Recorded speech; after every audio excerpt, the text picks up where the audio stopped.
ಭಕ್ತರಿಗೆ ಕರ್ಮ ಕಳೆದ ಜ್ಞಾನವೇ ಉತ್ಪತ್ತಿ ಆಗುತ್ತೆ. ಪುರಾಣ ಪ್ರವಚನ 47-48 ವರ್ಷ 49 ವರ್ಷ ಸುದೇವರದ ಪುರಾಣ ಇದೆ. ಭಾಳ ಊರಾಗ ಪುರಾಣ ಚಲವಾಗಿ 3 ವರ್ಷ ನಡಿಬೇಕಾದ್ರೆ ಟೈಮು ಕುಯ್ಯ ಹೋಗ್ಯಾವ, ನಡೆದಿಲ್ಲ. ನಾವು 8 ವರ್ಷ ಹೊಸ ಪುರಾಣ ಚಲೋ ಮಾಡಿ ನಾವು ಬಂದು ಮಾಡಿ ವಿಜಯನಗರ ಜಿಲ್ಲಾ ಅಗ್ರಿಕುಲ ತಗೊಂಡ್ರೆ ನಮ್ಮ ಕಡೆಯಿಂದ ಚಲೋ ಮಾಡಿಸಿದ್ರೆ ಭಾಳ ಜನ ಶಿವಾಚಾರ್ಯ ಸ್ವಾಮಿ ಕರೆಸಿ ಅವರ ಊರಾಗ ಅಲ್ಲಿ ಭಕ್ತರು ಊರಾಗ ಚಲೋ ಮಾಡಿಸಿದ್ರು. ಶಾಸ್ತ್ರದ 1ನೇ ವರ್ಷ ಸಿನಿಮಾ ಚಲೋ ಮಾಡಿರಿ, 3ನೇ ವರ್ಷ ಸಿನಿಮಾ ಬಂದ್ ಮಾಡಿಬಿಟ್ರು. ನಾವು ಭಾಳ ಇಲ್ಲಿ 49 ವರ್ಷ ಇಲ್ಲಿ ನಡೆದಂದ್ರೆ ನಾವೊಂದು ಅರ್ಥ ಮಾಡ್ಕೋಬೇಕು. ಇದಕ್ಕೆ ಕಾರಣ ಏನು ಅಂದ್ರೆ ಗದಿಯಾಗಿರುವಂಥ ಪರಮ ಪೂಜ್ಯ ಉಮಾಪತಿ ಶಿವಾಚಾರ್ಯ ಮಹಾಸ್ವಾಮಿಗಳ ತಪಸ್ಸರ ಶಕ್ತಿ ಮತ್ತು ಬಸವೇಶ್ವರ ಶಿವಾಚಾರ್ಯ ಮಹಾಸ್ವಾಮಿಗಳ ಆಶೀರ್ವಾದ. ಇದು ನಿಮ್ಮೆಲ್ಲರ ಭಕ್ತಿ, ಉಭಯ ಗುರುಗಳ ಶಕ್ತಿ, ನಿಮ್ಮ ಭಕ್ತಿ, ಇದು ನೆನಪು. ಇದರೊಳಗೆ ನಾವು ಜ್ಞಾನವನ್ನು ಸ್ವೀಕರಿಸಬೇಕು.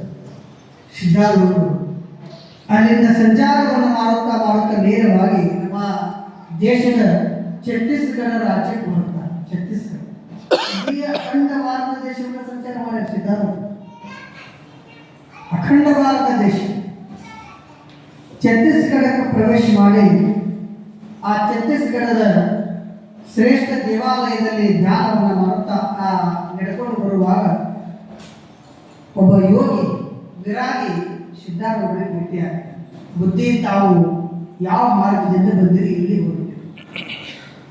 ನೋಡು, ನಾನು ಹೋಗುವ ಮಾರ್ಗನೂ ನನಗೆ ಗೊತ್ತಿಲ್ಲ, ಬಂದ ಮಾರ್ಗನೂ ನನಗೆ ತಿಳಿದಿಲ್ಲ. ಅವರು ಜ್ಞಾನಿಗಳು, ಸಿದ್ಧಾರೂಢ ಜ್ಞಾನ. ಈ ದಾರಿ ಹಿಡ್ಕೊಂಡು ನಾವು ಹೋಗ್ತಾ ಇದ್ದೇನೆ. ಕಾಡಿನಿಂದ ಒಳಗೆ ನಾವು ಪ್ರವೇಶ ಮಾಡಿ ಮತ್ತೊಂದು ಊರಿಗೆ ಹೋಗಿ ಶಿವ ಎಲ್ಲಿ ನೆಲೆ ನಿಲ್ಲಿಸ್ತಾನೋ ಅಲ್ಲೇ ನೆಲೆ ನಿಲ್ತೀರಿ ಅಂತ ಸಿದ್ಧಾರೂಢ ಅಂದಾಗ ಆ ಯೋಗಿ ಅಂತಾನ, ಅಪರ ಈ ಕಾಡಿನೊಳಗೆ ಮಾತ್ರ ನೀವು ಹೋಗಬೇಕು. ಯಾಕಂತ ಸಿದ್ಧಾರೂಢರು ಕೇಳಿದ್ರು. ಬುದ್ಧಿ, ಅಲ್ಲಿ ಮಂಗಗಳ ಹಾವಳಿ ಬಾಳದ, ವಾನರ ಮಂಗಗಳ ಹಾವಳಿ ಬಾಳದವ, ನೀವು ದಯವಿಟ್ಟು ಅಲ್ಲಿ ಹೋಗಬೇಡ್ರಿ. ಆ ಮಂಗಗಳ ಆಹಾರಕ್ಕೆ ತುತ್ತು ಹಾಕ್ತೀರಿ, ಬಾಯಿಗೆ ನೀವು ತುತ್ತು ಹಾಕ್ತೀರಿ, ನೀವು ಹೋಗಬೇಡ್ರಿ ಅಂತ ಸಿದ್ಧಾರೂಢರಿಗೆ ಯೋಗಿ ಇರಲ್ಲ. ಯೋಗಿ ಹೇಗೆ ಸಿದ್ಧಾರೂಢ, ನೀನೆಂತ ಯೋಗಿ ನೀನು? ಈ ದೇಹದ ಮೇಲೆ ಎಷ್ಟು ವ್ಯಾಮೋಹ ಅದ ನಿನಗೆ? ಈ ದೇಹದ ಮೇಲೆ ಎಷ್ಟು ವ್ಯಾಮೋಹ ಅದ? ಕಾಯಿಗಳಿರ್ತಂತ ತಿಳಿದೆ ಏನು? ಇಲ್ಲ. ನೋಡು, ನನ್ನ ಯೋಗದೊಳಗ, ನನ್ನ ಹಣೆ ಬರಹದೊಳಗ, ನನ್ನ ಜೀವನದೊಳಗ ಆ ಮಂಗಗಳಿಗೆ ನನ್ನ ದೇಹ ಆಹಾರದ ತುತ್ತ ಆಗೋದಿದ್ರೆ ಆಗೋದಾಗ ನಾನು ಅಲ್ಲಿ ಹೋಗೋದು ಬಿಡೋದಿಲ್ಲ, ನಾ ಹೋಗ್ತೀನಿ. ನನ್ನೊಂದಿಗೆ ನೀ ಬರೋದಿದ್ರೆ ನಾನು ಹಿಂಬಾಲಿಸ್ಕೊಂಡು ಬಾ, ಇಲ್ಲ ನಿನ್ನ ದಾರಿಗೆ ನೀವು ಹೋಗುವ. ಸಿದ್ಧಾರೂಢರ ವಿರಾಗದ ಮಾತುಗಳನ್ನು ಕೇಳಿರುವಂಥ ಯೋಗಿ ಅಂತಾನ, ಇವನೊಬ್ಬ ಮಹಾತ್ಮನೇ ಇರಬೇಕು, ಈತನನ್ನು ನಾವು ಬೆನ್ನು ಬಿಟ್ಟು ಹೋಗಬಾರದು, ಹಿಂಬಾಲಿಸ್ಕೊಂಡು ಹೋಗ್ಬೇಕಂತ ಸಿದ್ಧಾರೂಢರು ಮುಂದೆ ಹೋದ್ರು. ಅವ ಭಾಳ ನಿಂತ್ಕೊಂತ ಜೀವಕ್ಕೆ ಆಸೆ ಇದ್ದವ್ರಿಗೆ ತಪ್ಪ ನಮಗೆ ನಾವು ಭಾಳ ಜನ ಅಂದ್ರು ಅಳೋದು ಬೆಳೆದು ಹಲ್ಲಿನ ಇದ್ದಿದ್ದಲ್ಲಿ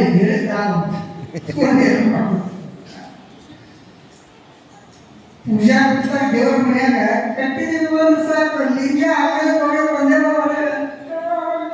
ಇಲ್ಲಿ ಬಂದಿದ್ದ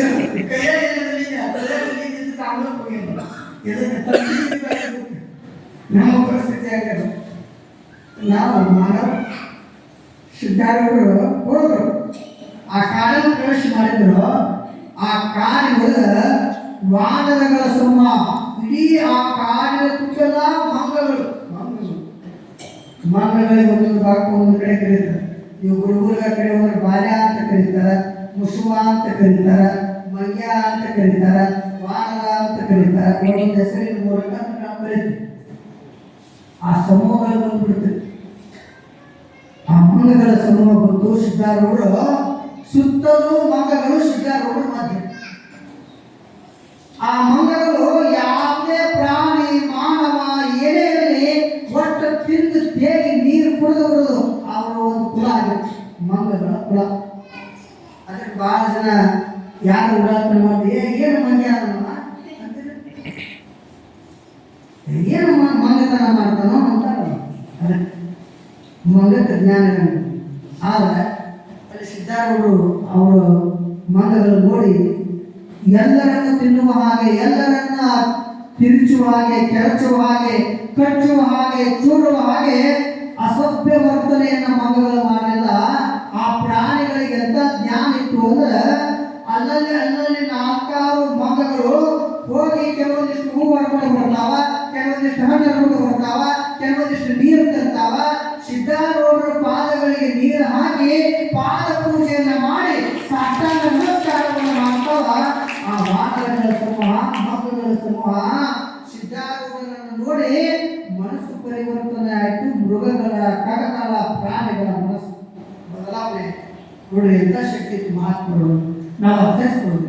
ಎಂಥ ಅದ್ಭುತವಾದ ಚೈತನ್ಯ ಶಕ್ತಿ ಇತ್ತು ಸಿದ್ಧಾರೂಢರುಗಳಿಗೆ ಅಂದ್ರೆ ಮಂಗಗಳೇ ಸಮೂಹವೇ ಶರಣಾಗತವಾದವು ಪಾದಗಳಿಗೆ. ಆ ಯೋಗಿ ಇದ್ದನು ಇದನ್ನೆಲ್ಲ ನೋಡಿ ಬಂದ ಸಿದ್ಧಾರೂಢರ ಮುಂದೆ ಬಂದು, ಯಪ್ಪ ಇದು ಹೆಂಗಾಯ್ತು, ಇದು ಏನಿದು, ಇದು ಎಂತಿದು, ನನಗೆ ಒಳ್ಳೆಯದಾಗಿದಂತ ಯೋಗಿ ಕೇಳಿದಾಗ ಸಿದ್ಧಾರೂಢರಂತ, ತಮ್ಮ ಆ ಮಂಗಗಳಿಗಿಂತ ನಿಜವಾದ ಮಂಗಗಳು ನಾವ, ಅವಕ್ಕೆ ಜ್ಞಾನದ ನಮಗಿಲ್ವ ಮಾರಾಯ ಅಂದಾಗ, ಅಪ್ಪ ಇದು ಹೇಗಾಯ್ತು ಅಂತ ಕೇಳಿದಾಗ ಸಿದ್ಧಾರೂಢರು ರಾಮ ನಾಮದ ಮಹಿಮೆಯನ್ನು ಆ ಯೋಗಿ ಹೇಳ್ತಾರೆ. ಈ ಮಂಗಗಳು ಅಂತರಂಗದೊಳಗೆ ಸದಾಕಾಲ ಅಯೋಧ್ಯೆಯ ವಾಸಿಯಾಗಿರುವ ಶ್ರೀರಾಮಚಂದ್ರನ ರಾಮನಾಮವನ್ನ ನಿತ್ಯವನ್ನು ನುಡಿತಾವ. ಅವು ರಾಮನಾಮದಿಂದ ಮಂಗಗಳ ಹೊರಗೆ ಕಾಣಬಹುದು. ಅಂತರಂಗದೊಳಗೆ ರಾಮನಾಮವನ್ನು ಭಜಿಸುವ ವಾನರ ಕುಲವೇ ಅತ್ಯಂತ ಶ್ರೇಷ್ಠ ಅನ್ನುವಂಥದ್ದನ್ನ ಅದಕ್ಕೊಂದು ಉದಾಹರಣೆ ಕಳಿಸಿದ್ದಾರೆ. ಯೋಗಿ ಕೇಳು, ಹಿಂದೆ ಅಯೋಧ್ಯೆಯ ಪುಣ್ಯಪುರಕ್ಕೆ ರಾಮಚಂದ್ರನ ದರ್ಶನಕ್ಕಾಗಿ ವಾನರ ಸಮೂಹ ಹೋಗ್ತದೆ. ಮಂಗಲ ರಾಮನ ದೇವಾಲಯವನ್ನ ದರ್ಶನ ಮಾಡಿ, ರಾಮನ ಮೂರ್ತಿನ ದರ್ಶನ ಮಾಡಿ ಪ್ರದಕ್ಷಿಣೆಯನ್ನು ಹಾಕಿ ದೂರದಲ್ಲಿರುವಂತ ಸಮುದ್ರಕ್ಕೆ ಬರ್ತಾವ. ಸಮುದ್ರದ ಆಳವನ್ನ ಅರಿಯದೇ ಇರುವಂತ ಮಂಗಗಳು ವಾನರ ಸಮೂಹ ಈ ಸಮುದ್ರಕ್ಕೆ ರಾಮನಾಮದಿಂದ ಸೇತುವೆಯನ್ನ ಕಟ್ಟಬೇಕಂತ ಸಮುದ್ರದ ದಂಡಿ ಮೇಲೆ ಮಂಗಗಳ ವಾನರ ಸಮೂಹ ಇರ್ತಾವ. ಅವು ಸಮುದ್ರಕ್ಕೆ ಸೇತುವೆ ಕಟ್ಟುವಂತವು ನೋಡಿ ಎಷ್ಟು ಅವ್ರ ವಿಚಾರ ಇತ್ತು. ಮತ್ತೆ ಸೇತುವೆ ಕಟ್ಟಾಕ ಮಂಗಗಳೇನು ಗೌಡೆ ಅಲ್ಲ, ಮಿಸ್ತ್ರಿ ಅಲ್ಲ, ಹೌದ ಇಲ್ಲ, ಹ್ಯಾಂಗ ಕಟ್ಟಿದ್ರು?